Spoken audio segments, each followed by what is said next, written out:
The clever young man who recently made it to the White House is a very fine hypnotist, partly because it is indeed extraordinary to see an African American at the pinnacle of power in the land of slavery.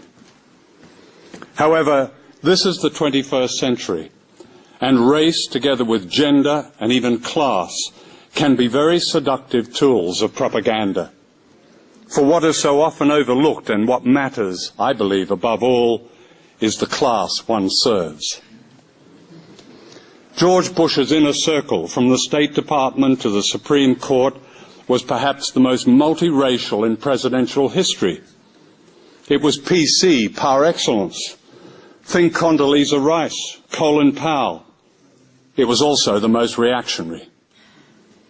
Obama's very presence in the White House appears to reaffirm the moral nation. He's a marketing dream.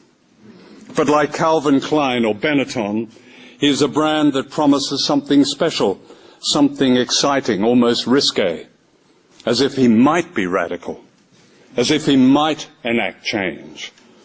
He makes people feel good.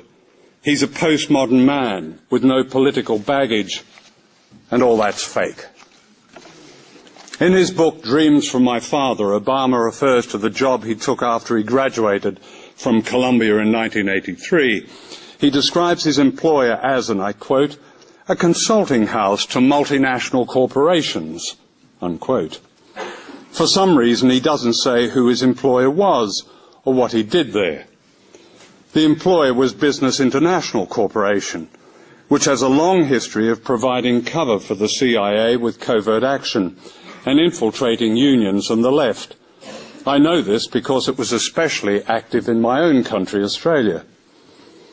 Obama doesn't say what he did at Business International, and there may be absolutely nothing sinister, but it seems worthy of inquiry and debate as a clue to perhaps who the man is. During his brief period in the Senate, Obama voted to continue the wars in Iraq and Afghanistan. He voted for the Patriot Act. He refused to support a bill for single-payer health care. He supported the death penalty. As a presidential candidate, he received more corporate backing than John McCain. He promised to close Guantanamo as a priority, but instead he's excused torture, reinstated military commissions, kept the Bush Gulag intact, and opposed habeas corpus. Daniel Ellsberg, the great whistleblower, was right, I believe, when he said that under Bush a military coup had taken place in the United States, giving the Pentagon unprecedented powers. These powers have been reinforced by the presence of Robert Gates, a Bush family crony, and George W. Bush's powerful Secretary of Defense, and by all the Bush Pentagon officials and generals who have kept their jobs under Obama. In the middle of a recession, with millions of Americans losing their jobs and homes, Obama has increased the military budget. In Colombia, he is planning to spend $46 million on a new military base that will support a regime backed by death squads and further the tragic history of Washington's intervention in that region. In a pseudo-event in Prague, Obama promised a world without nuclear weapons to a global audience mostly unaware that America is building new tactical nuclear weapons designed to blur the distinction between nuclear and conventional war. Like George Bush, he used the absurdity of Europe threatened by Iran to justify building a missile system aimed at Russia and China. In another pseudo-event at the Annapolis Naval Academy, decked with flags and uniforms, Obama lied that America had gone to Iraq to bring freedom to that country. He announced that the troops were coming home. This was another deception.